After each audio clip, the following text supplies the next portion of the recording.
Daily. Taste the Daily. ஆச்சி மசாலா. எந்த சமையலும் ருசி தேடும் ரகசியம் 20 ரூபாய். எலெக்ஷன் எப்போ நடக்குங்கிறது கேள்விக்குறி. இது தாவேக்கா ஓட்டு ஒன் டைம் ஓட்டுன்னு ஸ்டாலின் தரப்பு சொல்கிறாங்க. பட் ஒரு இடைத்தேர்தலில் அது தொடர்பாக சான்ஸ் எடுக்கலாம், ஒன் டைம் ஓட்டு தான்னு. ஆனால் பொது தேர்தலில் இது ஒன் டைம் ஓட்டுன்னு கருதி திமுக, அண்ணா திமுக, நாம் தமிழர்லாம் களத்துக்குள்ளே நின்று அது ஒன் டைம் ஓட்டு இல்லை, அது பெர்மனண்ட் ஓட்டு, கன்சால்டேட்டான ஓட்டுன்னு விஜய் 35, அது பெர்மனண்ட் விஜய் ஓட்டு, சிபிஎம், சிபிஐ, காங்கிரஸ், விடுதலை சிறுத்தைகள், இந்தியன் யூனியன் முஸ்லீம் லீக், முடிஞ்சால் மதிமுக, இவங்க எல்லாம் சேர்ந்து ஒரு 7 42 விழுக்காடு வாக்கு விஜய்க்கு கிடைக்கும்னா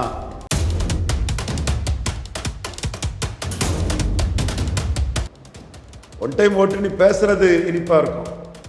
அன்னைக்கு தனிச்சு நின்று கூட்டணியோட நின்ன திமுகவை தோக்கடிச்சு காட்டினார். தனியாக நின்ன டிவிக்கையே கூட்டணியாக நின்ன திமுகவை தோக்கடிச்சாச்சு. அப்போ திமுக நிலைமை என்ன? மீண்டும் ஒரு தோல்வி. 25 versus 42. அப்போ எப்படி தாவேக்காவை தோற்கடிச்சிட முடியும்? ஸோ இது நான் ஏதோ நரேட்டிவ் செட் பண்ணுறேன், ரவீந்திரன் உள்நோக்கத்தோடு பேசுகிறேன்லாம் பலரும் விமர்சிக்கிறாங்க. நான் யதார்த்தத்தை உடச்சி பேசுகிறேன். அந்த இடத்துல நம்பர் 1 கட்சியாக தாவேக்கா உயர்ந்துட்டாங்கன்னு சொல்கிறேன்.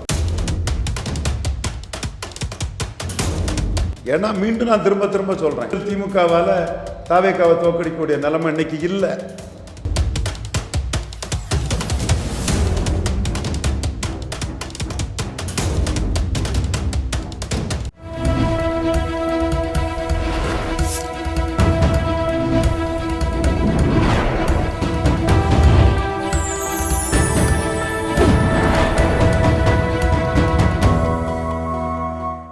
சேனல் 5 தமிழ் நேயர்களுக்கு வணக்கம். இந்த நிகழ்ச்சியில் நம்மோடு பேசியிருப்பது அரசியல் விமர்சகர் ரவீந்திரன் துரைசாமி அவர்கள். சார் வணக்கம். சார் வணக்கம் தம்பி.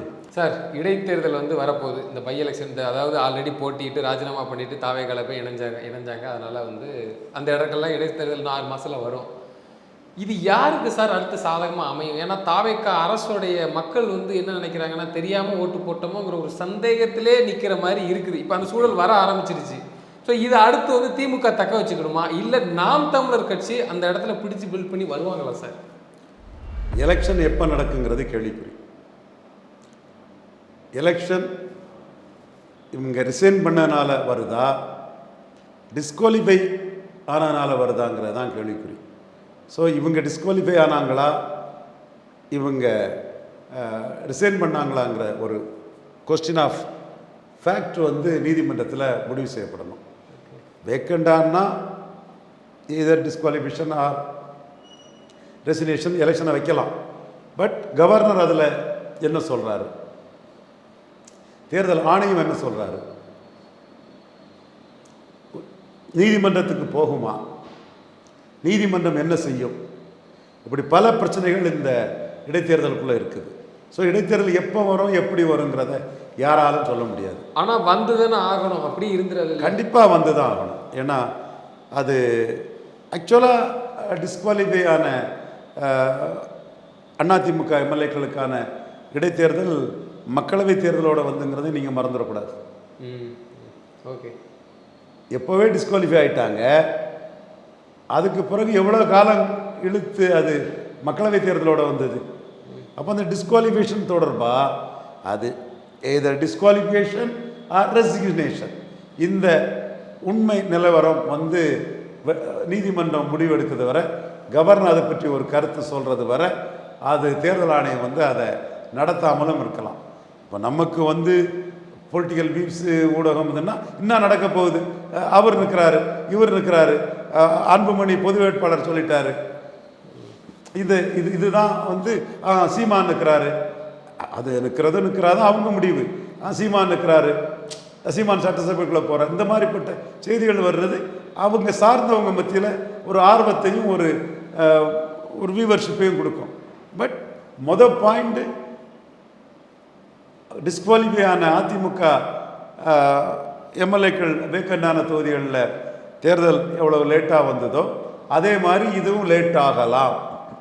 அப்படி லேட்டாகி வந்தாலும் அந்த தேர்தலையாவது ஒரு மாற்றத்தை மக்கள் விரும்புவாங்களா, இல்லை அதே மாதிரி தாவேக்காவுக்கே நாங்கள் என்ன செஞ்சாலும் பரவாயில்ல ஓட்டு போட்டு உட்காரப்பாங்களா? இது தாவேக்கா ஓட்டு ஒன் டைம் ஓட்டுன்னு ஒரு கிளைம் வந்து எதிர்க்கட்சிகள் ஸ்டாலின் தரப்பு சொல்கிறாங்க. ஓகே. பட் ஒரு இடைத்தேர்தலில் அது தொடர்பாக சான்ஸ் எடுக்கலாம் ஒன் டைம் ஓட்டு தான்னு. இடைத்தேர்தலில் இல்லை ஆளுங்கட்சி தான் ஜெயிக்குங்கிற ஒரு கான்செப்ட் உண்டு. அம்மையார் இருக்கும்போது ஐயா கருணாநிதி. நான் என்ன சொல்ல வர்றேன்னா, இடைத்தேர்தலில் அது தொடர்பாக திமுகவோ அதிமுகவோ நாம் தமிழரோ சான்ஸ் எடுக்கலாம். ஆனால் பொது தேர்தலில் இது ஒன் டைம் ஓட்டுன்னு கருதி திமுக அதிமுக நாம் தமிழர்லாம் களத்துக்குள்ளே நின்று அது ஒன் டைம் ஓட்டு இல்லை, அது பெர்மனண்ட் ஓட்டு, கன்சால்டேட்டான ஓட்டுன்னு விஜய் 35, அது பெர்மனண்ட் விஜய் ஓட்டு, சிபிஎம் சிபிஐ காங்கிரஸ் விடுதலை சிறுத்தைகள் இந்தியன் யூனியன் முஸ்லீம் லீக் முடிஞ்சா மதிமுக இவங்க எல்லாம் சேர்ந்து ஒரு 7 42 விழுக்காடு வாக்கு விஜய்க்கு கிடைக்கும்னா தனித்தனியாக நின்று எல்லாரும் தோற்று போவாங்களே. ஸோ இதில் சான்ஸ் எடுக்க போகிறாங்களா? ஒன் டைம் ஓட்டு நீ பேசுறது இனிப்பாக இருக்கும். ஓட்டு போட்டவனே ஏன்டா போட்டவன்னு சொன்னான்னு பிரச்சாரம் பண்ணது சரியாக இருக்கும். அப்படியே இருந்துட்டா கரெக்டு, இல்லை இல்லாமல் போயிட்டுன்னா மீண்டும் பெரிய வெற்றியை பெற்றுவார விஜய். அன்னைக்கு தனிச்சு நின்று கூட்டணியோட நின்ன திமுகவை தோக்கடிச்சு காட்டினார். திமுக கூட்டணியெல்லாம் தோல்விக்கு பிறகு விஜய் பக்கம் வந்தாச்சு. அப்போ 31 இருந்த திராவிட முன்னேற்ற கழகத்தின் பலம் அரௌண்ட் 25க்கு போயிடும். 2வது இடம். 3வது இடம் அதிமுக 21 தான். அன்புமணி டிசைடிங் ஃபேக்டர் 2வது இடத்துக்கு. அவர் திமுக கூட வந்தாருன்னா இந்த 6 கட்சிகள் உள்ள ஓட்ட ஒத்த கட்சியாக அன்புமணியால் நிரப்பி கொடுக்க முடியும். ஆல்மோஸ்ட் ஏறக்குறைய அன்புமணி அவர்கள் டிஎம்கே பக்கம் வந்தா. ஆமாம், ஏறக்குறைய அப்படி ஒரு சூழல் வந்தனா கூட 30 தான் வரும்.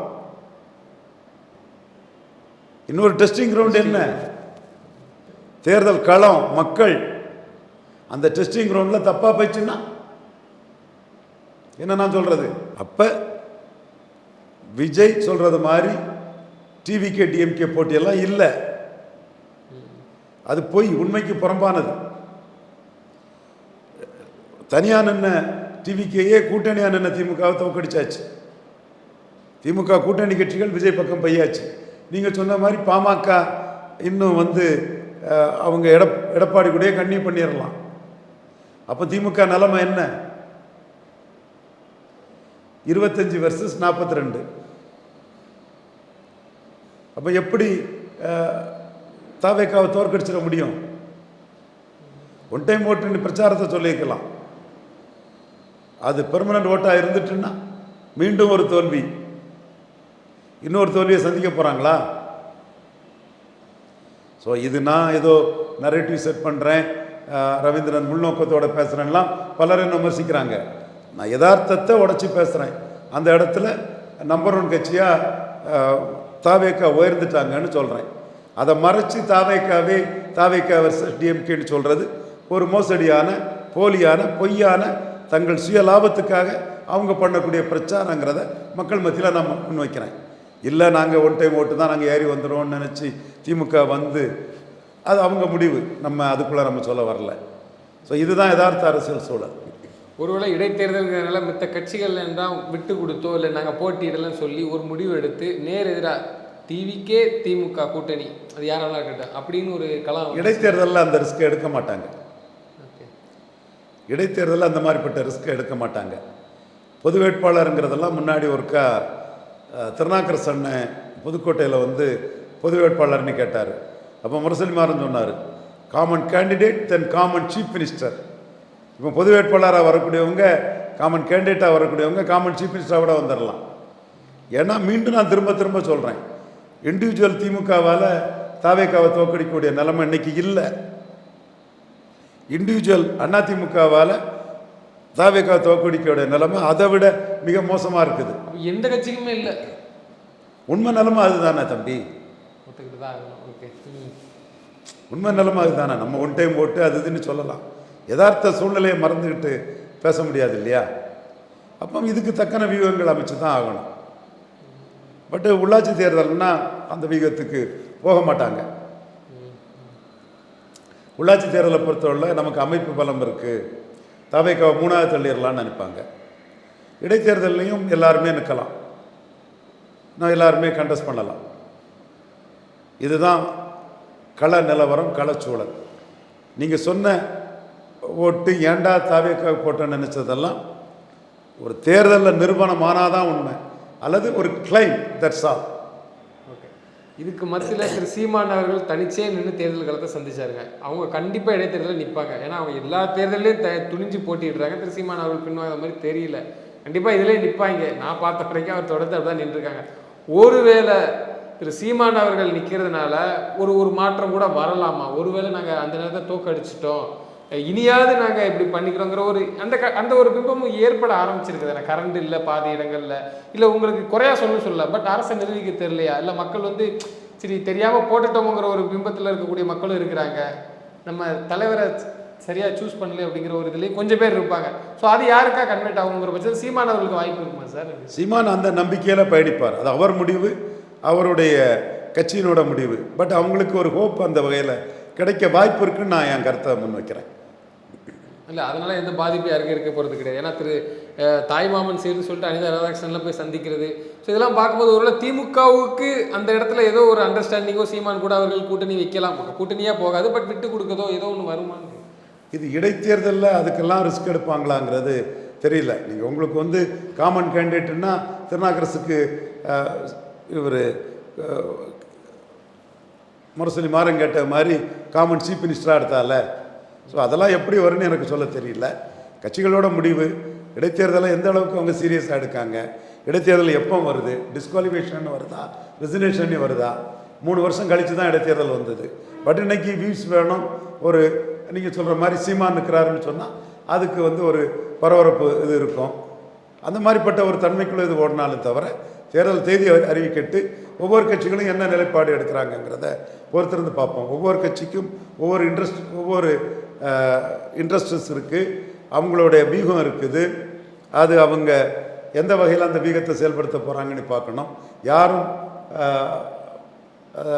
டேக்கன் ஃபார் கிராண்டட் கிடையாது. எல்லாரும் அலர்ட்டாக தான் தங்களோட அரசியல் நகர்வுகளை செய்வாங்க. ஸோ இந்த இடத்துக்குள்ளே இப்படி அதிமுகவை பெருந்துறை, தாராபுரம், அம்பாசமுத்திரம், தென் மதுராந்தகம், இங்கெல்லாம் அதிமுகவே விட்டுக்கிட்டு நம்ம பின்னுக்குள்ளே நின்னால் தாவேக்காவை தோக்கடிச்சா அது நமக்கு நன்மையாங்கிறதும், அப்படி நின்னால் அது திமுகவுக்கு பாதிப்புங்கிறதும் திமுகவுக்குள்ளே விவாதிக்கப்படும். ஸோ அவங்க விவாதிக்கப்பட்டு என்ன முடிவு திமுக எடுக்காங்கங்கிறது நாம் பொறுத்திருந்து பார்க்கணும். அதே வேளையில் தாராபுரம் போன்ற தொகுதிகளில் கொங்கு வேளாளர்கள் மத்தியில் என்ன ஒரு முடிவு எடுக்க போகிறாங்கங்கிறதும் பார்க்கணும். பெருந்துறையெல்லாம் அவங்க ஒரு 10-15 சீட்டு திமுகவையோ அதிமுகவோ ஜெயிக்க வச்சுருப்பாங்கன்னா, குறிப்பாக எடப்பாடி ஜெயிக்க வச்சுருப்பாங்கன்னா திமுக சப்போர்ட்டில் எடப்பாடி சிஎம்மாக இருந்திருப்பார். அவங்க எடப்பாடியை மேலே ஹோப்பை வைக்கல. ஓகே, அப்படி வைக்காத சூழ்நிலையில் ஒரு 10-15 சீட்டு வன்னியர் பெல்ட்டுக்குள்ளே வந்த அளவு கூட எடப்பாடி பழனிசாமிக்கு கொங்கு பெல்ட்டுக்குள்ளே வரல, அடி வாங்கிட்டார். அப்போ நம்ம இழந்துட்டோமே. இந்த அரசியல் மாற்றத்தில் அதிக பாதிப்பு அடைஞ்ச சமுதாயம் அண்ணாமலை வாராரு, மொத்த பாதிப்பையும் சரி பண்ணக்கூடிய அளவுக்கு சிஎம்ஆட்டே வாரான்னு வாராரு, அது வேறு விஷயம். ஆனால் 2026 அதிக பாதிப்பு அடைஞ்ச ஒரு சமூகம்னா வெள்ளாள சமூகம் தான். திமுக 4 பவர்ஃபுல் மினிஸ்டர் இருந்தாங்க, 2 பேர் தோத்துட்டாங்க. ஒட்டஞ்சத்திரம் சக்கரபாணியும் செந்தில் பாலாஜியும் ஜெயித்தாங்க. செந்தில் பாலாஜி, ஒட்டஞ்சத்திரம் சக்கரபாணி, அவர் ட்ரெடிஷ்னல் திமுக, இவர் அதிமுகவிலேருந்து வந்தவர். 2 பேருமே ப்ராக்டிக்கல் பொலிட்டிஷியன்ஸ். இவர் 3 எம்எல்ஏ வேறு ஜெயித்து கொடுத்துட்டாரு. பட் வெள்ளக்கோயில் சாமிநாதனும் முத்துசாமியும் தோல்வி அடைஞ்சிட்டாங்க. ஃபுல்லாக வெள்ளாள கவுண்டர்கள் தான் அங்கே நின்னாங்க. வெள்ளாள கவுண்டர்களுக்கு திமுக விழுந்ததும் வெள்ளாள கவுண்டர்களுக்கு அடி. அதிமுக எடப்பாடி, தங்கமணி, வேலுமணி எல்லாமே வெள்ளாள கவுண்டர்கள் ரொம்ப ஸ்ட்ராங் தான். தம்பித்துறை இப்படியெல்லாம் ஸ்ட்ராங்காக இருந்த லெவலில் ஐயோ ஒரு 10-15 சீட்டு கூடுதலாக எடப்பாடி வந்திருக்கோம்னா சிஎம்மாக உட்காந்துருவாருங்கிற எண்ணம் வெள்ளாள கவுண்டர்கள் மத்தியில் இன்றைக்கி இருக்குது. நான் ஓப்பனாக தான் இதை பேசுகிறேன். இதில் கழிஞ்ச முறை செங்கோட்டையனை காலி பண்ணிட்டேன். அப்போ நானே சொன்னேன், ரெட்டேலை ஓட்டு அத்திக்கடவு அவினாசியில் எம்ஜிஆர் ஜெயலலிதா புறக்கணிச்சிட்டாரு, செங்கோட்டையன், சத்யபாமா, சுப்பிரமணியம், ராஜலட்சுமி, அவன் ராஜலட்சுமி கேண்டிடேட் கிடைக்கல. தென் லோகேஷ், ஆர்எஸ் முருகன், ரெட்டியாப்பட்டி நாராயணன், தூசி மோகன், விஎஸ் பாபு, இவங்கெல்லாம் வந்து அடிப்படை அதிமுக வாக்களை பலகீனப்படுத்தி எடப்பாடியை பலகீனப்படுத்துவாருங்கிற கருத்தை நானே சொன்னேன். அது வந்து 2 வெள்ளாள கவுண்டர்கள் செங்கோட்டையனை அவர் காலி பண்ணதும், அண்ணாமலையை காலி பண்ணதும் வெள்ளாள கவுண்டர்கள் மத்தியிலே அவருக்கு எதிர்ப்பாச்சு.